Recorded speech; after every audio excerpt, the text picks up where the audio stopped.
Hello dear students, lecture को continue करते हुए आज अपन पढ़ेंगे charge carriers. Listen, what is the charge carriers? Charge carriers एक चार्ज पार्टिकल है। तो जब भी ये चार्ज पार्टिकल फ्लो होते हैं किसी फिक्स डायरेक्शन में, तो चार्ज पार्टिकल के फ्लो होने से करंट इंड्यूस होती है और करंट फ्लो होती है।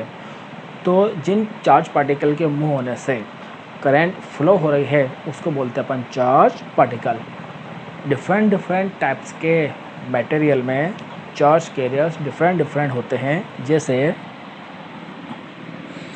अगर अपने पास कोई सॉलिड है, मेटल है, इनमें जो चार्ज कैरियर्स है वो चार्ज कैरियर्स होंगे फ्री इलेक्ट्रॉन्स। अगर कोई लिक्विड है तो लिक्विड में चार्ज कैरियर्स होंगे पॉजिटिव एंड नेगेटिव आयंस। अगर सेमीकंडक्टर है, सेमीकंडक्टर मटेरियल में सेमीकंडक्टर जो मटेरियल है इसमें जो चार्ज कैरियर्स होंगे वो चार्ज कैरियर्स होंगे इलेक्ट्रॉन्स एंड होल्स। इसको अपन आगे चैप्टर में अच्छे से पढ़ेंगे, पूरा एक चैप्टर है सेमीकंडक्टर का। अगर गैस है, जो गैस में जो चार्ज कैरियर्स है वो है पॉजिटिव आयंस एंड इलेक्ट्रॉन। तो ये डिफरेंट टाइप्स के सब्सटेंस है जिनमें इस टाइप के चार्ज कैरियर्स हैं, और जब भी ये फ्लो होते हैं तो फ्लो होने से करंट प्रोड्यूस होती है। इसमें अपन नेक्स्ट देखेंगे current density.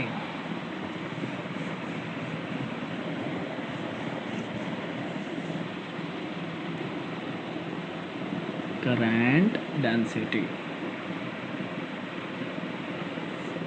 Then what is the current density? देखो, डेंसिटी मीन्स कोई भी physical quantity per unit length, area and volume, वो होती है अपने पास डेंसिटी। यहाँ पे अपन बात कर रहे हैं किसकी? करंट डेंसिटी की।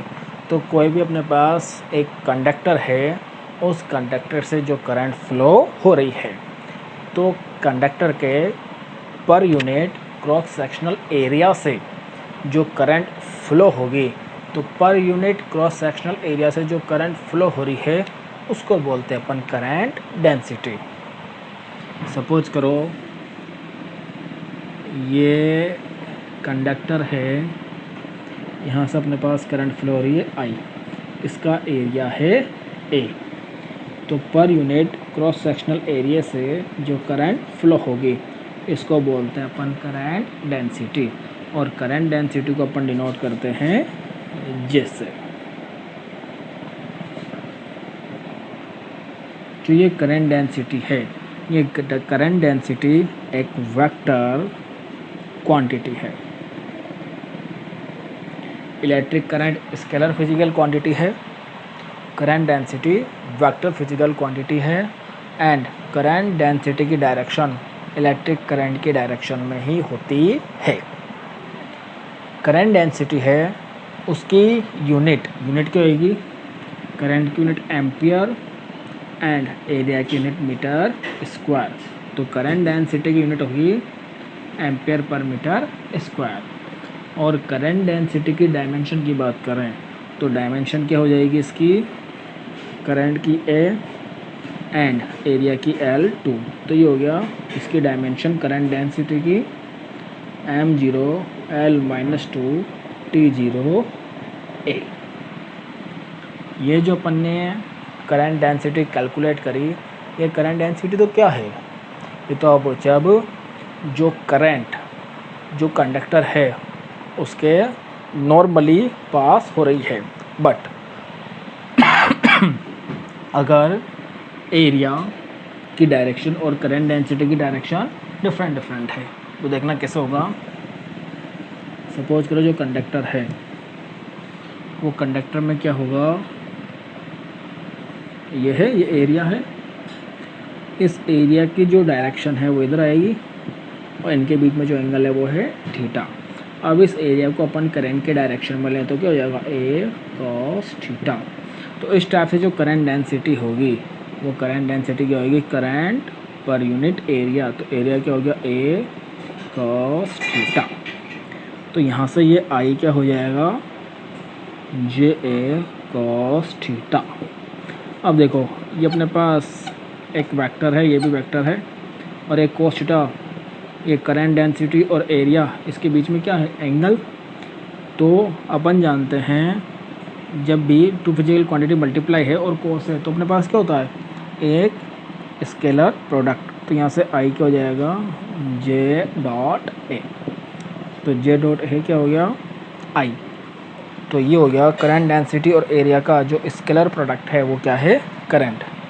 अगर कोई अपने पास बहुत ही स्मॉल एलिमेंट है, स्मॉल एलिमेंट से करंट फ्लो हो रही है और जो वो करंट है वो भी क्या होगी अपने पास स्मॉल। जो देखना, अगर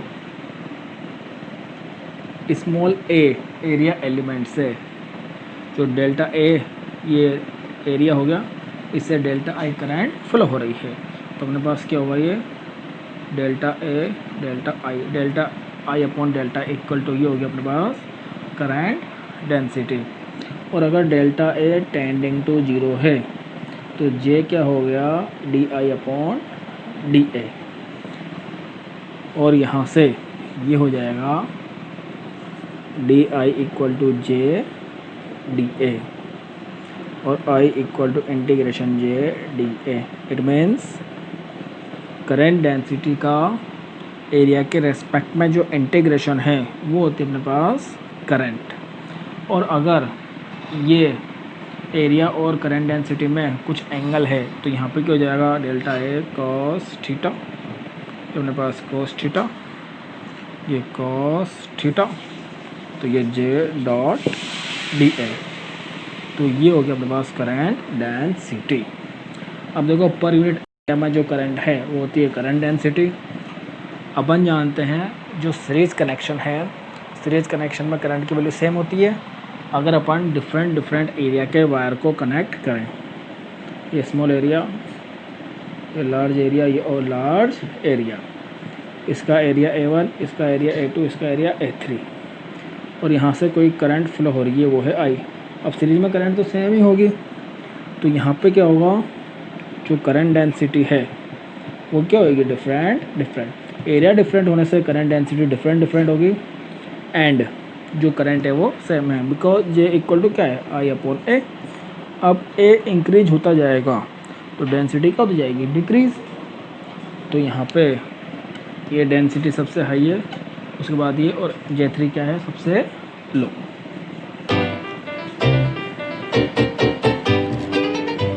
यही देखना, flow of charge carriers in metals. देखो चार्ज कैरियर्स है, जो मेटल में चार्ज कैरियर्स कैसे फ्लो होते हैं। देखो मेटल्स के अंदर जो चार्ज कैरियर्स है वो चार्ज कैरियर है फ्री इलेक्ट्रॉन्स। तो फ्री इलेक्ट्रॉन्स क्या होते हैं, देखो कोई भी अपने पास एलिमेंट है सभी एटम से मिलकर फॉर्म होता है, और एटम में क्या होता है, एक पॉजिटिव, ये है न्यूक्लियस, और जो इलेक्ट्रॉन है उसके सराउंडिंग डिफरेंट सेल में रिवॉल्व करते हैं। तो जो इलेक्ट्रॉन इस न्यूक्लियस के नियर होता है, जो शेल है जो न्यूक्लियस के नियर है उसमें जो इलेक्ट्रॉन है वो इसके नियर है, तो इनमें क्या होता है, जो अट्रैक्शन फोर्स है वो बहुत हाई होता है, तो इजीली ये रिमूव नहीं हो सकता। तो जो इलेक्ट्रॉन जिस शेल में है जो न्यूक्लियस के नियर है उस इलेक्ट्रॉन को बोलते हैं अपन बाउंड इलेक्ट्रॉन। एंड जैसे जैसे जो शेल है ये इस न्यूक्लियस से अवे होती जाती है, तो जो सबसे लास्ट शेल है इसमें जो इलेक्ट्रॉन है, ये इलेक्ट्रॉन इस न्यूक्लियस से बहुत ही लूजली अट्रैक्टेड होता है, जो इजीली रिमूव हो जाएगा, फ्री हो जाएगा थोड़े से टेम्परेचर पे ही। तो जो इलेक्ट्रॉन लास्ट में है जो लूजली बाउंड है इस इलेक्ट्रॉन को बोलते हैं अपन फ्री इलेक्ट्रॉन। इसी फ्री इलेक्ट्रॉन की वजह से जो मेटल्स है उन मेटल्स में करंट फ्लो होती है। अगर कोई मेटल है उसमें number of free electrons very high है तो उसकी कंडक्टिविटी क्या होगी, उसकी कंडक्टिविटी वेरी हाई होगी। और अगर जैसे जैसे फ्री इलेक्ट्रॉन्स की जो नंबर ऑफ फ्री इलेक्ट्रॉन्स है वो कम होंगे तो कंडक्टिविटी लो होगी। और जिनमें अपने पास फ्री इलेक्ट्रॉन्स नहीं होते या बहुत कम होते हैं उनको बोलते हैं इंसुलेटर्स। इंसुलेटर्स उनमें करंट फ्लो नहीं होता। सबसे हाई कंडक्टिविटी होती है सिल्वर की, then copper, then gold and then aluminium. But फिर भी अपन कॉपर का यूज करते हैं, सिल्वर का यूज़ नहीं करते क्योंकि सिल्वर वेरी कॉस्टली हो जाता है। एंड कोई भी मेटल है उस मेटल में करंट फ्लो होने के लिए ये नेसेसरी है, कंपलसरी है कि उस मेटल से जो चार्ज कैरियर्स फ्लो हो रहे हैं किसी एरिया से तो एक इक्विवेलेंट चार्ज फ्लो होना चाहिए। बट जब मेटल में कोई एक्सटर्नल इलेक्ट्रिक फील्ड अप्लाई नहीं कर रहा है, कोई फोर्स अप्लाई नहीं कर रहा है तो क्या होगा देखना।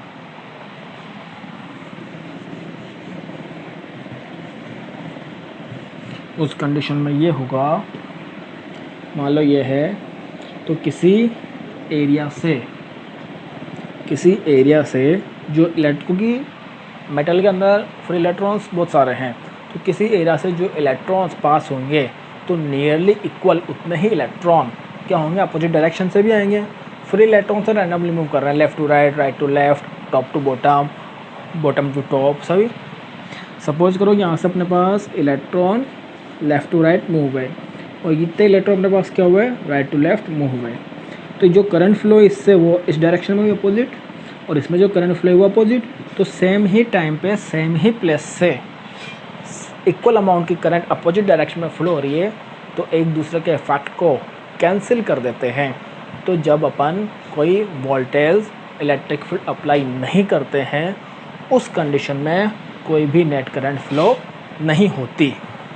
बट जब अपन वोल्टेज अप्लाई करते हैं तो वोल्टेज अप्लाई करने पर, इलेक्ट्रिक फील्ड अप्लाई करने पर इलेक्ट्रिक फील्ड इस डायरेक्शन में हुआ तो ये प्लस से कहाँ जा रहा है, माइनस।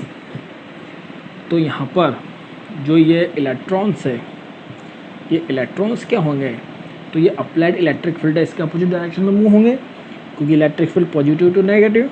और ये क्या है, इलेक्ट्रॉन्स नेगेटिव है तो कहाँ जाएंगे, पॉजिटिव की तरफ। इलेक्ट्रॉन इधर जा रहे हैं तो करंट कैसे फ्लो होती है, वो होती है फिर इलेक्ट्रॉन के अपोजिट डायरेक्शन में। तो इलेक्ट्रॉन इधर है तो करंट किधर है, इस साइड, ये आई। तो एक तरह से इलेक्ट्रिक फील्ड अप्लाई करने पर फ्री इलेक्ट्रॉन के थ्रू जो करंट फ्लो हो रही है वो कैसे हो रही है, वो हो रही है इलेक्ट्रिक फील्ड की डायरेक्शन में। और जो इन इलेक्ट्रॉन पे फोर्स अप्लाई होगा, देखो E होता है, इलेक्ट्रिक फील्ड अप्लाई किया ना, F/Q, तो F हो जाएगा QE।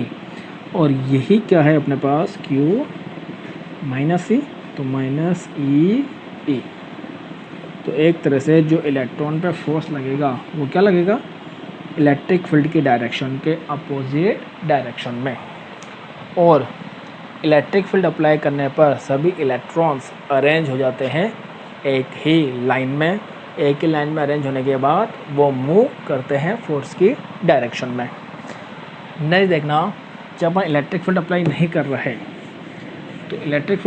कर रहे तो जो मेटल है उस मेटल के अंदर अदर फ्री इलेक्ट्रॉन्स है, आयन्स है, इम्प्योरिटी है।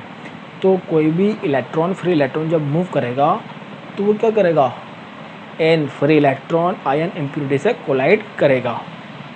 तो सपोज करो ये इलेक्ट्रॉन है और ये इलेक्ट्रॉन, ये मूव करेगा तो मूव होकर इससे कोलाइड करेगा और ये यहाँ पे आके फिर अदर वापस इससे कोलाइड करके फिर मूव करेगा। तो जो ये कोलिजन हो रहा है, दो बिटवीन टू कोलिजन जो पाथ है इलेक्ट्रॉन का, वो पाथ कैसा है, वो पाथ अपने पास एक स्ट्रेट, और जितनी बार भी एक कोलिजन हो रहा है उसमें क्या हो रहा है, हर टाइम पे जो वेलोसिटी है वो वेलोसिटी चेंज हो रही है, उसकी डायरेक्शन चेंज हो रही है। तो जो रिजल्टेंट निकल के आएगा, और रिजल्टेंट क्या होगा, उसका इफेक्ट 0। ये जो इलेक्ट्रॉन हैं, ये मेटल के अंदर जो फ्री इलेक्ट्रॉन है कैसे बिहेव करते हैं, जैसे कोई कंटेनर है, सिलेंडर है, उसमें कोई गैस फिल्ड है, कोई कंटेनर सिलेंडर के अंदर जो गैस फिल्ड है, वो गैस के जो मॉलिक्यूल्स है वो जैसे मूव करते हैं वो रैंडमली मूव करेंगे, और रैंडमली मूव करते कैसे करते हैं वो इस तरह, सपोज करो यहाँ इधर कोलिजन हुआ, इधर कोलिजन हुआ, इधर कोलिजन हुआ, इधर हुआ, ये ऐसे। तो एक तरह से क्या है, ये मूव कर रहे हैं। तो जो इसका पाथ है वो कैसा है, जिग जैग पाथ। वैसे ही मेटल है, मेटल के अंदर जो फ्री इलेक्ट्रॉन्स है वो मूव करते हैं। मूव करने पर क्या हो रहा है, वो डिफरेंट पाथ में जा रहा है, डायरेक्शन चेंज हो रही है।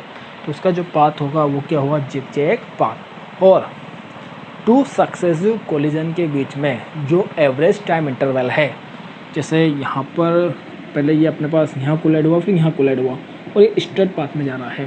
तो 2 सक्सेसिव कोलिजन के बीच में जो एवरेज टाइम इंटरवल है, उस एवरेज टाइम इंटरवल को बोलते हैं रिलैक्सेशन टाइम, और इस रिलैक्सेशन टाइम को डिनोट करते हैं अपन टो से। तो ड्यू टू दिस, जब कोई वोल्टेज इलेक्ट्रिक फील्ड अप्लाई नहीं करेंगे तो अपने पास मोशन तो हो रहा है पर उसका इफेक्ट कैंसिल हो जाएगा, क्योंकि सेम ही टाइम पे सेम ही प्लेस से जो चार्ज पार्टिकल मूव हो रहे हैं वो एक दूसरे के इफेक्ट को कैंसिल कर देते हैं अपोजिट डायरेक्शन की वजह से। बट इलेक्ट्रिक फील्ड अप्लाई करने पर वो सेम डायरेक्शन में, किसी सेम डायरेक्शन में अरेंज हो जाते हैं। तो किसी यूनिट एरिया से जब वो पास होंगे तो रिजल्टेंट अपने पास एक नेट चार्ज फ्लो हो रहा है, वो नेट चार्ज फ्लो होने से करंट फ्लो होगी।